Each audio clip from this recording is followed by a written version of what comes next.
Сәлем достар, қош келдіңдер менің каналыма.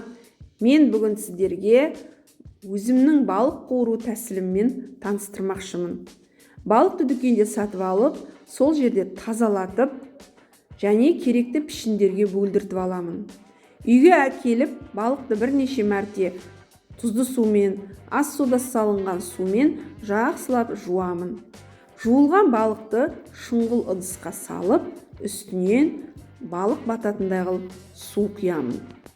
Оның үстіне тұз саламын. Тұз әркімнің қалауынша. Осы тұзды судың ішінде балықты 20 минут сақтаймын.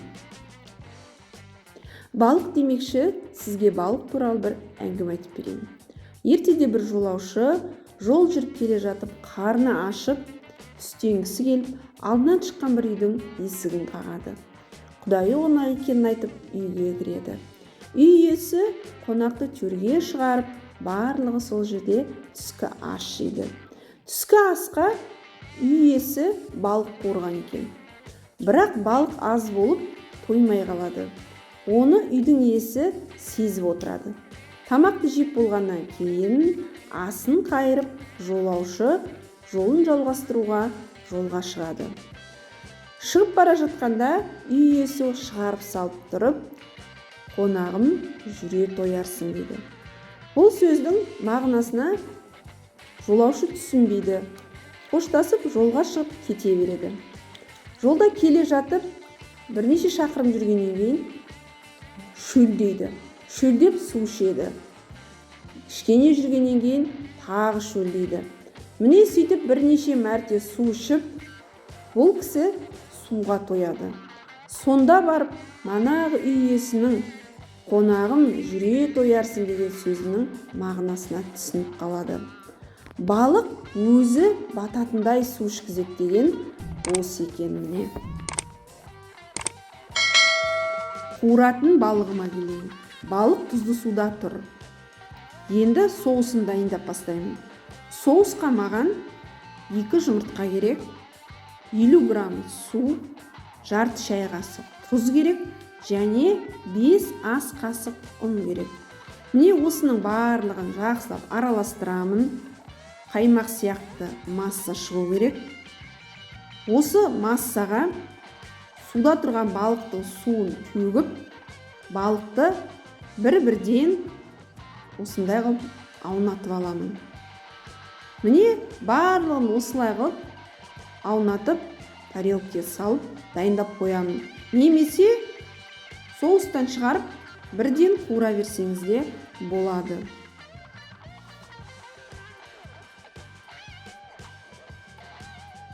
Лайк басып, менің каналыма тіркелуді ұмытпаңыздар.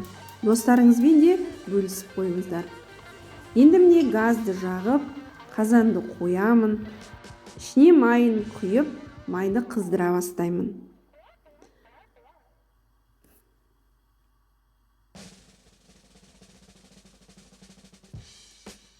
Май қызғанша піскен балықты салатын қақпағы бар ыдыс дайындап қоямын.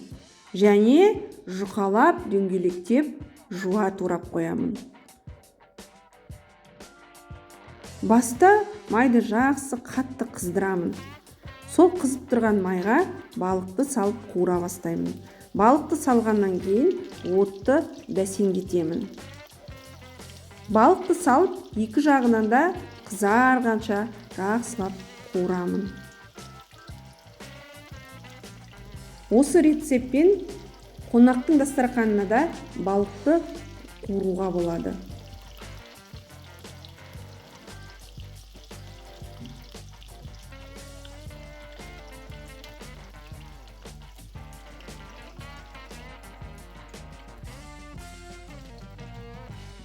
Міне балық қуырылып болды.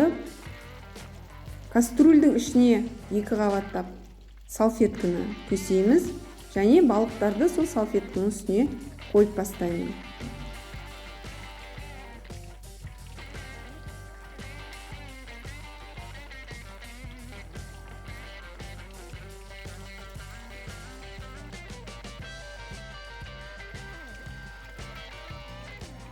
Қуырылған балықтың үстіне дөңгелектеп туралған жуаны себемін.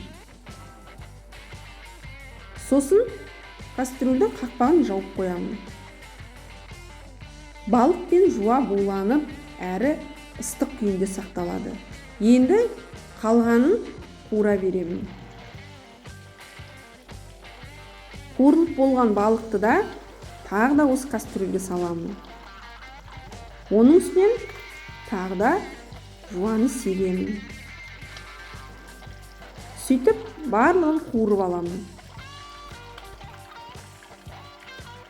Әрбір қуырылған балықты салып, үстіне жуа сеуіп, қақпағын жауып отырамын. Бұл жерде жуа балыққа дәмі сіңеді, әрі буланып, жұмсарып тұрады. Иісі деген өте керемет болады. Дәмін айтсаңшы қандай. Сырты қытырлап, балықтың дәмі ерекше болады. Балықты көкөністермен беруге болады. Ал мен салат жапырағымен жегенді өте жақсы көремін. Міне осы рецептпен пісіріп көріңдер. Дәмді болады.